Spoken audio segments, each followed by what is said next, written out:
Hello, y'all. Today I want to talk to you about the if-elif-else structure. Last time we talked about the Boolean values of true and false. I'm sure you remember what those are. So, hello, true, hello, false.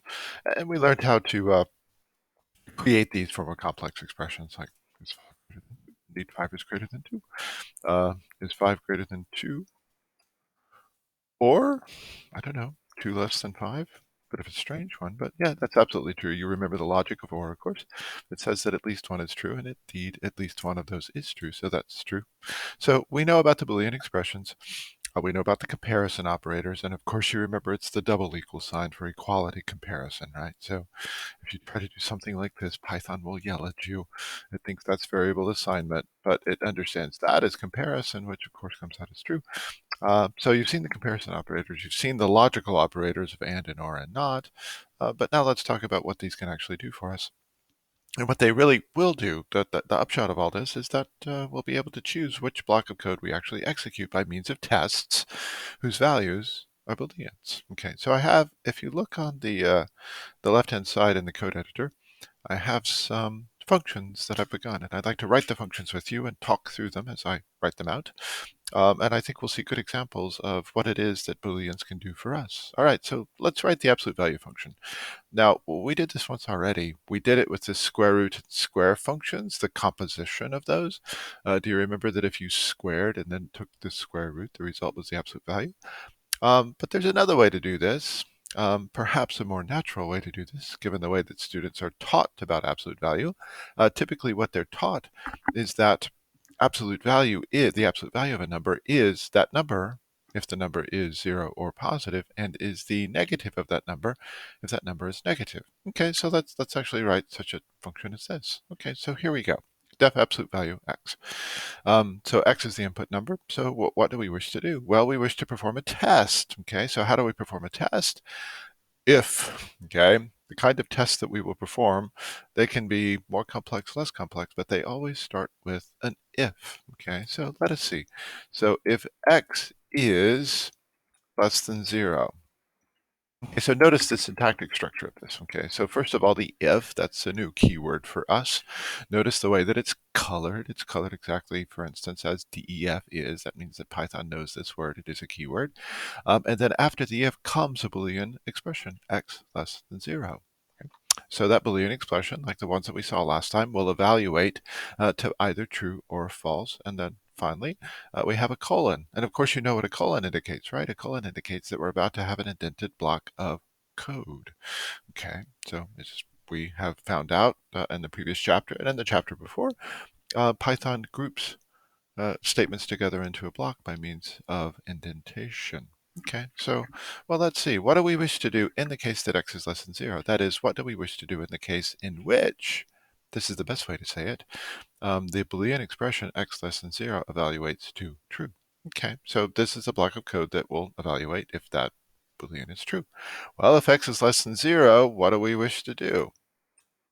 How about this? There are a number of ways to actually accomplish this, but how about we take x and multiply it by -1? That is what corresponds to the usual definition that's given to students of absolute value. If it's less than 0, multiply by -1. If it's 0 or positive, leave it alone. So I do believe now that we have a guarantee that our value is positive, and of course then we can simply return x. Okay. So let's run this. And I tell you what I'll do. Let me put passes into all my functions so that when I hit the run button, so that when I hit the run button, it won't crash. I'll do it now.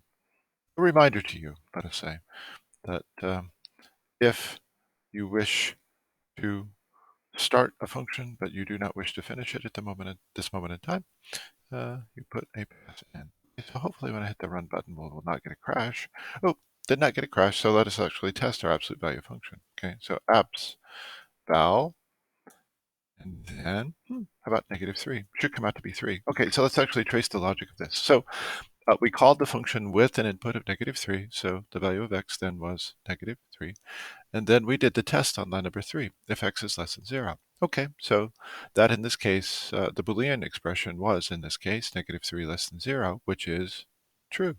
So Python saw if true, and if it sees if true, it executes the associated block of code, which in this case is simply line number 4. So x was multiplied by -1, which means that when we returned x, we did get the positive 3. And we should probably also test other cases as well. The absolute value of 0 is 0, so that's correct. The absolute value of a positive should simply be that number. So yeah, that is correct.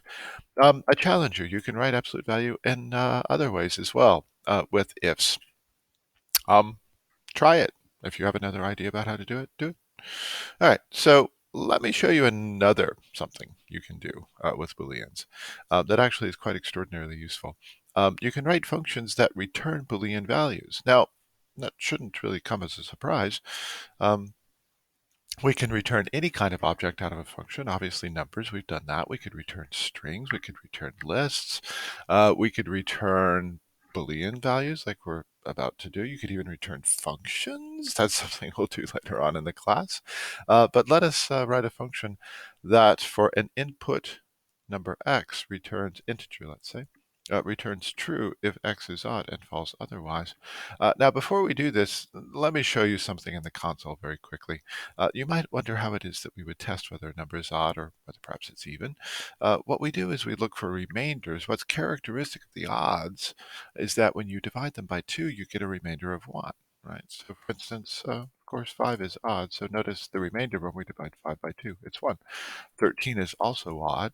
When we divide it by 2, the remainder is 1. So the natural test here then is this: to determine whether a number is odd is test whether the remainder after division by 2 is 1. And we know how to do that, right? So just take the 13 again. We can ask whether the result of that, whether the remainder, the results after that division is 1. Okay, so we use the comparison operator for equality, the double equal sign, and that turns out to be true. And if we were to do this with 12, so is the remainder when 12 divided by 2, is that 1? Well, no, the remainder when 12 is divided by 2 is 0, so that is not 1, so this will be false. So we can write ourselves a rather clean, simple function here that takes the value of x, and here's what we can do. I'll actually show you two versions of this. I'll show you a more complex version, and I'll show you a simpler version that I think is much superior. So we can have like the answer to the question, is it odd? This is the more complex version. And then what we'll do is this, is we will take the x, we will ask for the remainder after division by 2, and then we will ask whether the result of that is 1. Okay, so that is what our answer would be. So we can return answer. And we can test this out to make sure that it does actually work. So is odd 3? Yeah, so look at what happened. So x had the value of 3. So look on the right side of the assignment statement on line number 9.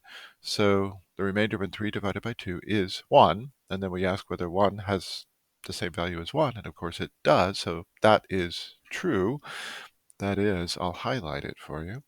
The highlighted portion of line number 9 is true, so that's the value that answer takes on, and then we can simply return that. Now, let me show you a simpler version of this, which is, I think, by far the better version of this. Remember that we can do computations after return. Python simply treats that as it does any other expression. That is, it evaluates it and then returns the value that results. And that then becomes the return value of the function. So, oops, sorry, didn't quite do this right. So let me control V that in. So we can simply return the Boolean that results from that expression for a given value of x. Okay, so ask for the remainder after division by 2. Ask whether that is 1. That will be either true or false. True for odds, false for evens, and then we return the truth value that results. So let's test it. Of course, we don't simply write functions. We write functions and then immediately after we test them to make sure we believe that they are correct. So 3 is odd, and then I'll test something that is not odd. So how about 18? 18 is not odd, so I am confident of that. All right, so let's write another function now that will actually make use of this is odd function. And I will show you a very nice way to do that. So let us say that we have a function that takes a list of numbers and then returns the number of odds in that list. Okay, and then we will make use of the previous function. It's a kind of helper function. This is a very good way to write code. This is something I will emphasize more and more as we go forward. As our tasks become more complex, we should think about how it is that we should write single task functions and then bring those functions together, compose them to solve the problem that we need to solve. And if you ever find that a function has become overly complex, if it seems to carry out multiple tasks, well, create multiple functions. It is much easier to write a correct function that way, and it is certainly much easier to test a function when you keep it simple. All right, so let's see. So we want a variable that will count the number of odds, and we're familiar with this kind of pattern, right? This is the initialize update pattern. Initialize update after we enter a for loop type pattern, and the for loop, of course, is what will get us to the list L. So I'll just call it count. Okay, so that will be initialized to 0, and then num and L. Okay, so we will iterate through the numbers in L. Num will be the first, and then the second, and so on. And then we need to do a test. Okay, this is the chapter about Boolean, so we do tests. So let us do a test. So if is odd, num. Now there'll be something that you are tempted to do, and I'll show you what you are. Many of you will be tempted to do, and then I'll tell you why you don't have to do it. Many of you will be tempted to do this. If is odd num true. Well, remember is odd. It's a function that returns a Boolean, either true or false, as we saw in the console just a moment ago.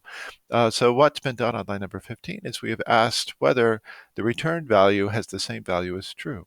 Okay, and that'll work for sure, but there's a much simpler way to do this. We can do it just like this. Okay, if is odd num. And the reason that this will work is that Python expects a Boolean valued expression after if. And is odd num is a Boolean valued expression because that is to a call to a function that returns a Boolean. So that will be perfectly fine. So if that particular num is odd, then of course we will increment count by 1. And then let us back out so that we're at the same level of indentation as the for statement, which means that the for loop is now complete. And we can return the value of count. So let's go. So how about the num of odds? And I'll do some edge cases first. So what's the number of odds in the empty list? Surely 0. What's the number of odds on a list that contains no odds? Surely 0. So let's put an odd in there.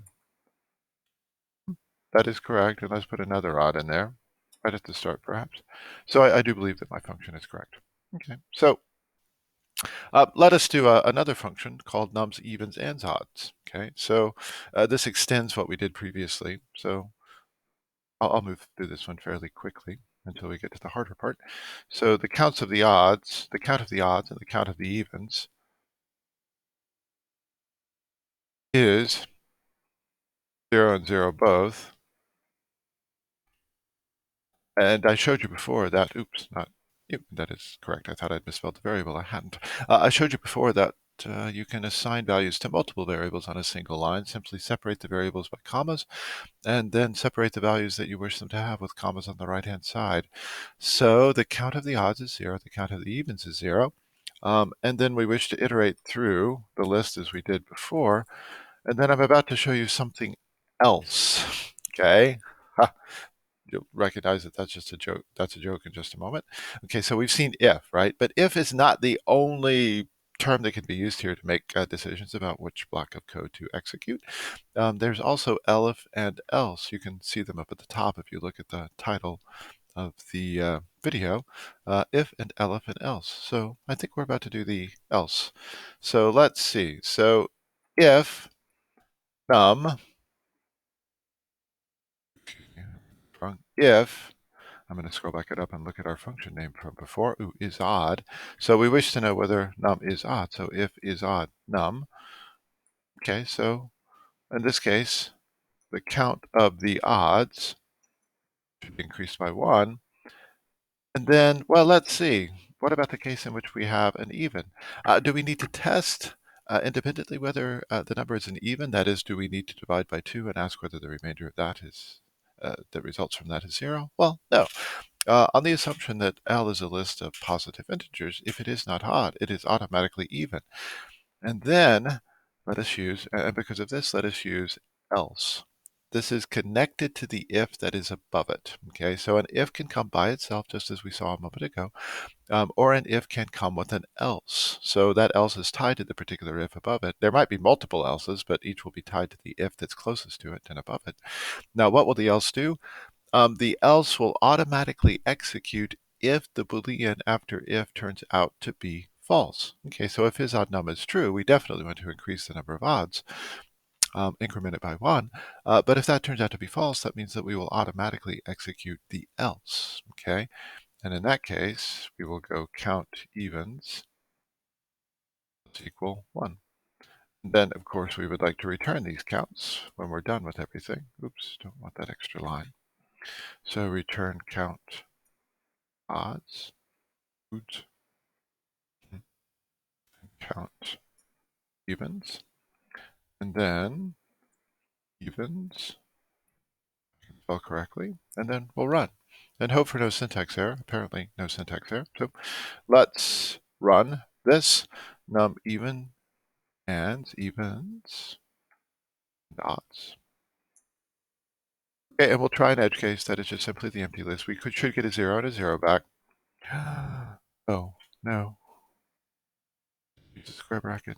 So, oh, I did get a 0 and a 0 back. So how about 1 even? So I returned odds first, right? So that should be, ooh, dang it. What did I do? Oh, you see, read your error messages, line number 25, line number 25. It says that count events has been referenced before assignment, so that should be count evens. Of course, you probably noticed that, but I did not. So let's try again. Some nums, evens, and odds. Okay, so we know that it works on the edge case of the empty list. So how about simply a list that contains 2? So the evens come second, so that is correct. So let's add an odd to this. I think that's right. So let's add another odd to this. Yeah, I do believe it's correct. Okay, I believe that it's right. All right, so there's a couple of other functions that I wish to write with you quickly. Okay, so I'll be fairly quick about this, but we also need to see the use of the elif. We've seen the if and the else, and we know how they work, right? If an if has an else attached to it, the else will execute if the if was false. But we can also have an elif, and we can get this complex if-elif-else structure. Okay, so my idea here is this. Let's say that we have a function called letter grade that takes a numeric grade and converts it into a letter grade, like an A or B or a C or a D and so on. And we'll do it in the usual kind of way. Okay, so, and this will be a function that actually returns a string. Okay, so let's see. Oh, and I'm going to show you something cool here. We've mostly seen functions where the return statement comes at the very end, but there's absolutely no need for that. The return statement can come wherever you want it to come. As we did see in a few cases in the last chapter, especially when students made mistakes with their for loops, as soon as the function hits the return statement, you're out of the function. The function is complete. Even if you're in the middle of a for loop that is not yet done, well, if you hit the return statement, you're done. The function is over. So let's do a letter grade function. Okay, so the numeric grade is n. Let's begin to test. So if n is greater than or equal to 90, of course, then we'll simply return an A. Okay. See what we did? So that letter grade, if that numeric grade is greater than or equal to 90, that is, we get a Boolean value of true after the if, then we will execute line number 31. That's how if statements work. If the Boolean after the if is true, execute the indented block of code under the if. So we'll execute return A. Okay, and then the function will have its return value and we'll be out of the function. Now, there's something else we can now do. Okay, we can actually use an elif statement. Okay, now what does elif mean? Elif means else if. So an elif is always connected to an if that's above it somewhere. It's connected to the nearest if that's above it. And the way that the elif works is this. If the Boolean after the if is true, then of course we execute its code, its indented block of code, and then we skip all the elifs that are attached to it, and there could be multiple elifs. If, however, the Boolean after the if is true, we go to the elif and then evaluate the first elif under it, and then we evaluate it. And if that is true, we execute its indented block of code. And if there's another elif underneath and the first elif was false, we go and check it. And so on until perhaps we have an else at the end. And if there's an else at the end, the else is what executes if all the elif tests turned out to be false. So how about if elif n greater than or equal to 80? Okay, so return B, of course. And I tell you what, I'm going to make my life a little bit easier here. So the code that I need to write from here on out is very similar to the code that I've already written. So, I'll copy and paste. So 70 would give us a C.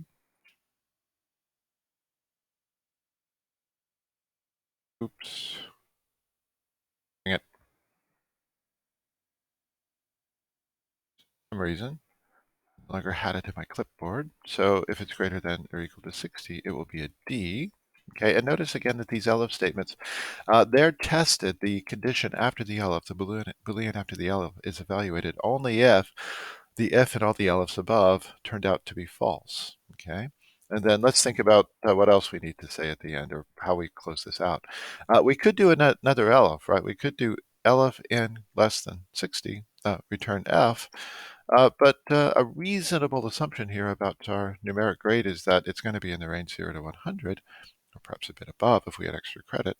But what that means is this, is that we don't really need to test.